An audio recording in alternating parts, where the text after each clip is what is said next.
So we've asked Luis Rodriguez from the Atlanta area to step up, and he has graciously agreed. Thank you. So Luis. Federal highways in the last several years have developed a series of regulations that are part of the last highway bills that were passed by Congress, MAP 21 and the FACTS Act. And as a result of that, the agency have developed regulations related to asset management programs and also performance measures. And many of the states that are present here, all of the states, and some of the MPOs around the country are impacted by some of the regulations that we have issued in recent months. And my presentation basically will cover four aspects of those regulations. We'll look into the transportation performance measures and how the regulations require and impact payments. What are the impacts of the national payment performance measures? The issue of how to establish targets for payments nationwide, and some of the resources that we have developed for the agencies to be able to comply with these regulations. Starting with the requirements for payments, basically addressed in MAP 21 and the FAST Act, indicates that every agency, every state needs to develop a risk-based asset management plan for the national highway system. Okay, and the national highway system basically are all the interstate highways and some of the major arterial roads in every state. And the intention is to improve and preserve the condition of those roads and to be to a level of performance that secures that those assets are in a state of good repair. To be able to do that, Federal Highways has developed some minimum standards for the states to use in the development and operation of the states' bridges and payment management systems. Also have developed some guidance to require the states to conduct periodic evaluations to determine the reasonable alternatives that exist to maintain those roads, highways, and bridges in the state of good repair. The transportation performance management process that the Federal Highways have developed basically consists of three areas. The system information, basically all the information that reflects or capture the inventory of your roads, what is the condition of the roads and the bridges throughout your system, helps identify how the agencies will set some targets and criteria that can be used to maintain those roads and bridges to the best condition possible, and then set the policies that will maintain them and be able to comply with the regulations that are set through Congress and also through the agency, through Federal Highways. So it's a strategic approach that uses the system information to make investments and policy decisions to achieve transportation asset performance goals. In order to do that, we have set a series of elements that basically work interactively together, so each phase of the process helps set the targets, set the metrics that agencies will need to maintain some level of assessment through the years, and set the different steps that will help agencies maintain those assets at the highest level possible. Again, there's a series of goals that are set by the law. As you can see, there are about 7 of them. The key that deals with payments is the one related to infrastructure condition that as I mentioned earlier, is to basically maintain the assets, the infrastructure assets in a state of good repair. And to be able to do that, we have set up a framework that basically goes to different steps.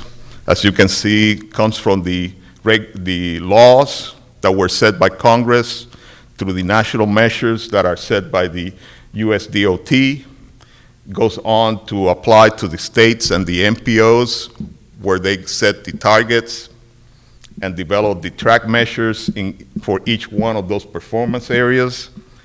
And then those targets are followed up by the states and the MPOs, and eventually federal highways do an assessment of how the states and the MPOs are meeting those targets that they set. In a more simplistic way, you can see here on the screen that you have measures, metrics, and targets. A measure, for example, in the case of pavements, will be a percentage of lane miles of pavements that are in good condition. The metric gets to the specifics. What are the aspects of the condition of that asset that we want to maintain some type of assessment? In the case of pavements, we look at the smoothness of the pavement. In the case of smoothness, we basically capture that as the International Roughness Index, better known as IRI. We also look at rutting for flexible pavements, faulting for concrete pavements, and cracking percentage for all types of pavements. And those are the 4 major metrics that are impacted or are supposed to be captured by the states as it relates to pavements. When you do that, you assess how specifically your NHS routes or the National Highway System routes are being maintained and how they are meeting targets that are set by the agencies. And then there's an assessment of how much of those targets are met in a regular basis. And we'll get into how often the agencies will need to report on that a little bit later in my presentation. So there's no more that X amount of interstate payments in poor condition, and those types of data will be reported to federal highways and analyzed by federal highways every so often, every 2 years, basically. So to set targets, you basically need to identify some priorities, allocate resources to be able to capture the data that will be used and analyzed, and select the projects that are best for your agency to achieve those targets. An example of this that we use on a regular basis comes from Virginia DOT, and I assume that there's some members of the Virginia DOT here in the audience, since they are members of the Southeastern PPP. And again, these are an example here specifically related to the condition of the roads, where they highlight the pavement condition, the bridge condition, and also the ride quality of the roads. In addition to that, the process requires you to set up some plans, meaning different strategies that are long-term in nature, and do an assessment of those different aspects of the infrastructure. In the case of that we're dealing here with infrastructure assets will be the bridges and the pavements, and develop those plans that will help the agencies meet those targets. After they set those targets, they go through the process of implementing their plans, then they will be required to submit reports on a regular basis. There's basically 3 reports that the regulation requires: a baseline performance period report, a mid-performance progress report, and a full performance progress report. And these are some of the key elements that are supposed to be included in each one of those reports.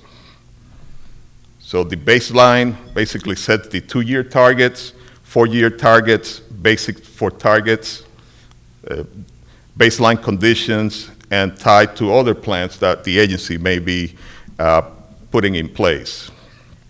The mid-period has an opportunity, provides an opportunity for the agencies to adjust the targets that they set in their baseline report.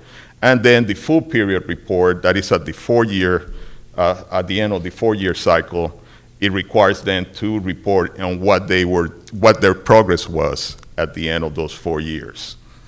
In a more simplistic way to look at it, this is basically how they will be required to report that. The baseline is due, the baseline report is due on October 1st of this year. Then the mid-performance period will be due on October 1st of 2020. And then the full performance report will be due on October 1st of 2022. And the cycle will begin again after that. So there will be a series of cycles every 4 years. This is in an effort to improve the accountability and transparency on how we manage our highways nationwide, and it has an impact on the different programs that we handle concerning funding for the federal aid program nationwide. And it sets some minimum standards for the interstate and for the NHS. There's some consequences if the agencies are not able to meet those requirements, and they're listed here. Basically, there's some requirements and there's some minimum standards. For example, the minimum payment condition for the interstate system should not be more than 5% in poor condition. That's one of the criteria that are in the regulation.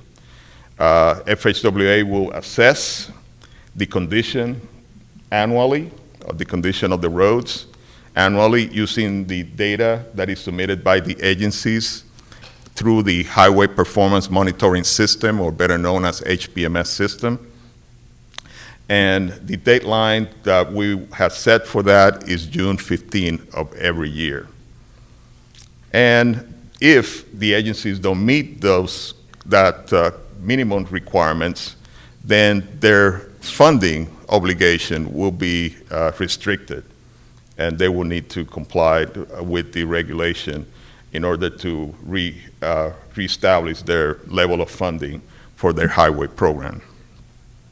The first assessment of this process will occur in 2019, and it will continue on throughout the cycle that I explained just a few seconds ago.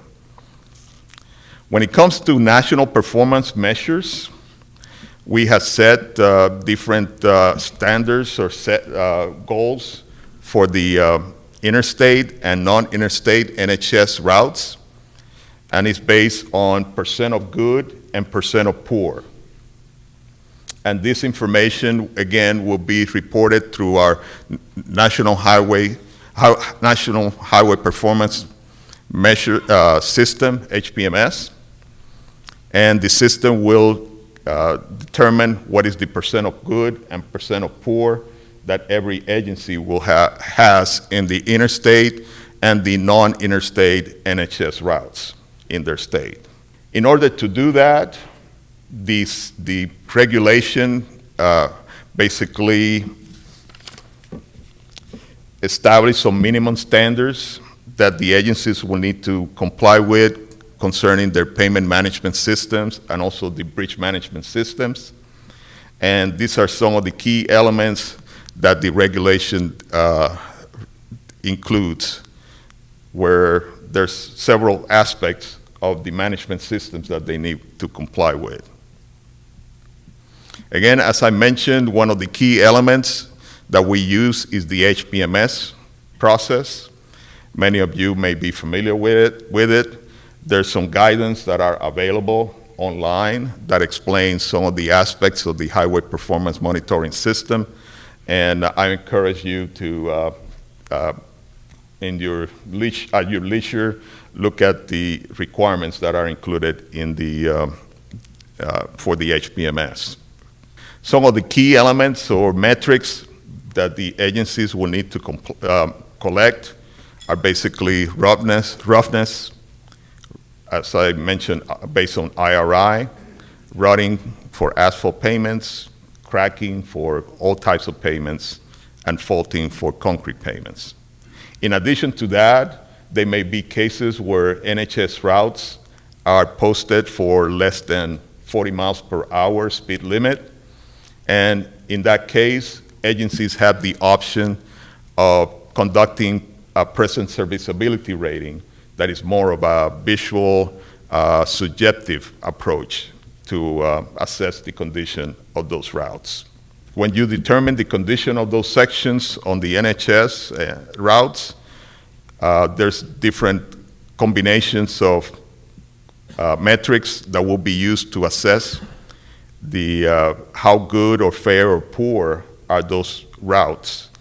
And for each type of payments, you have a combination of different metrics that will be required for each one of them. For example, there's a table here that shows what are the thresholds that the regulation has set for each one of those metrics to separate them from being good, fair, and poor.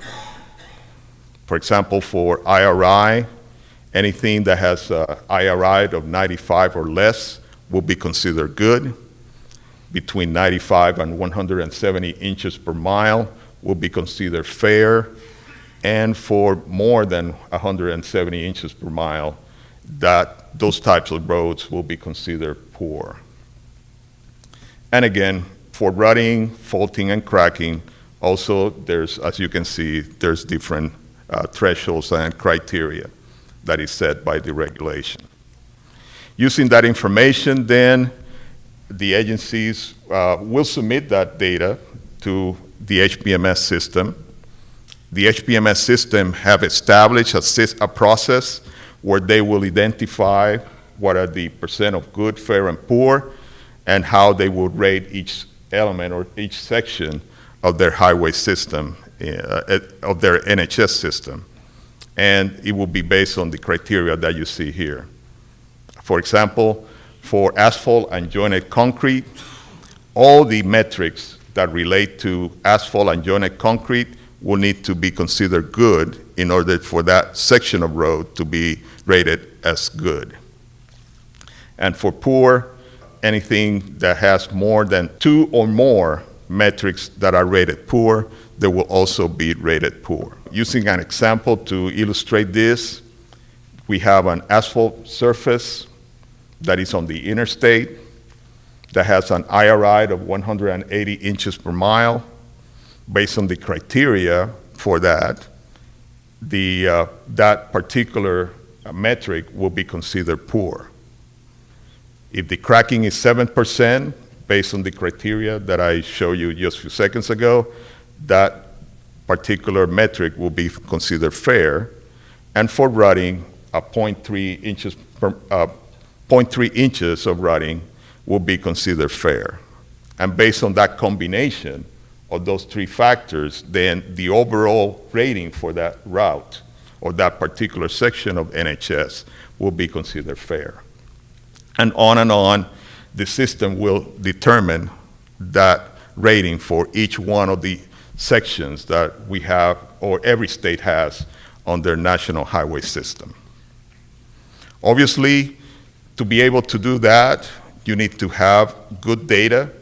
You need to maintain a system that will secure the collection and analysis of this data in a more effective way, and to make sure that that data has no missing data or missing elements.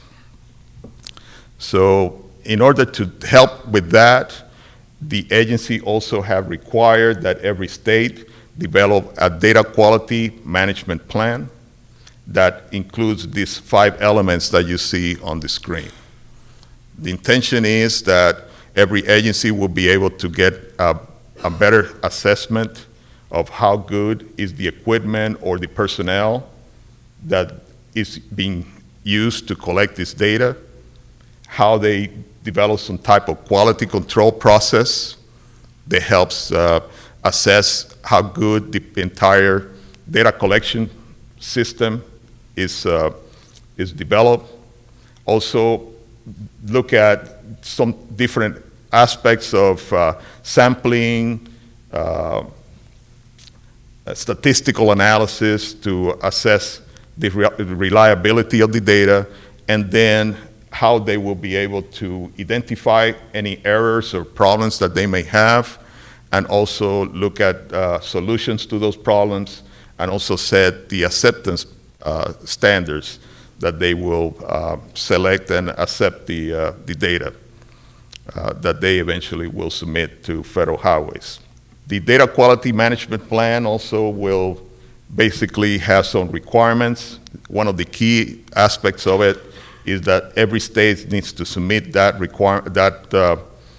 data quality management plan to federal highways for approval by May 21st. So next week basically will be the deadline for the agencies to submit their initial DQMP to the states, to the federal highways. There's some resources that I would like to share with you today. One of the key elements will be the TPM internet site. In that site, you will have an opportunity to see everything, all the regulations in place, links to the Federal Register that includes those regulations. For example, here with me on my hands is basically 4 pages that relates to the Transportation Asset Management Plan regulation. Basically 4 pages, and sometimes I read this and I hope that I have a lawyer next to me that can explain it. But again, those are things that were set by the agency as a result of the laws that were passed by Congress. There's some training that is also available through our National Highway Institute. There's a series of trainings on TPM for bridges, for payments, for planning, for target setting that are related to all these regulations that I just mentioned. And you are welcome to look for the courses that are available at the National Highway Institute website that is listed here on this slide. Data management resources are also available through our HPMS office, and also the guidance for quality management for payments. Payment data are also available through our Federal Highways website. With that, if you have any questions, anything that you would like to obtain a little bit later, I will be available here throughout the rest of the meeting this week. But in case that you are not able to get in touch with me, feel welcome to contact me through the contact information that you see here on the screen. Also, Mr. Thomas Van, that works in our Federal Highways headquarters office in Washington, D.C., is also one of the lead persons on this effort. Okay, so the NPOs are setting targets, but the NPOs can just set whatever target they want, and there's nothing really that can be done. I mean, they could set They need to coordinate. Well, the question is, NPOs are setting targets in every state, and they can do that if they choose to do that. Our recommendation is that obviously the NPOs coordinate those targets with the state, so they can either join or combine targets, or if they look for separate targets, that they will be able to understand from where they're coming from and the reason why they're setting different targets. penalties associated with the NPOs targets. Is they looking at doing that in the future? My understanding, the penalty applies to the entire state, not just to one NPO in particular. She was asking about, so the NPOs work with our state agency, and but one of our criteria is in PCI, and of course the states are in IRI and involving in different performance measures. And again, my desire is to contribute to the betterment of payments in our community and statewide. So how is that? So her question, you kind of answered it already. How does it filter down? How do these regulations filter down to the NPO level? Yeah, how the regulations filter down to the MPOs, and again, our goal is for every state to coordinate their target setting with the MPOs and vice versa. Matter of fact, about 2 weeks ago, I was in New Jersey doing a training class on target setting for payments. And New Jersey is basically the entire state is divided in between 3 different MPOs.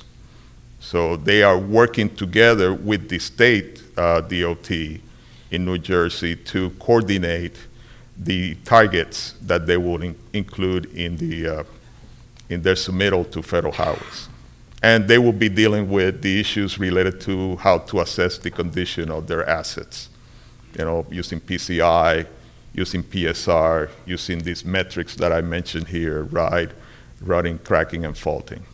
Obviously, preservation, and I didn't mention it until now, but preservation plays an important role on this because preservation will help agencies to set their program to meet those targets, and preservation should play an important role on how the agencies meet those, the targets that are set.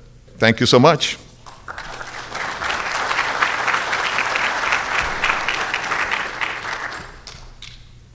The preceding was produced by the National Center for Pavement Preservation. More information can be found on the web at pavementpreservation.org. Additional support provided by Michigan State University.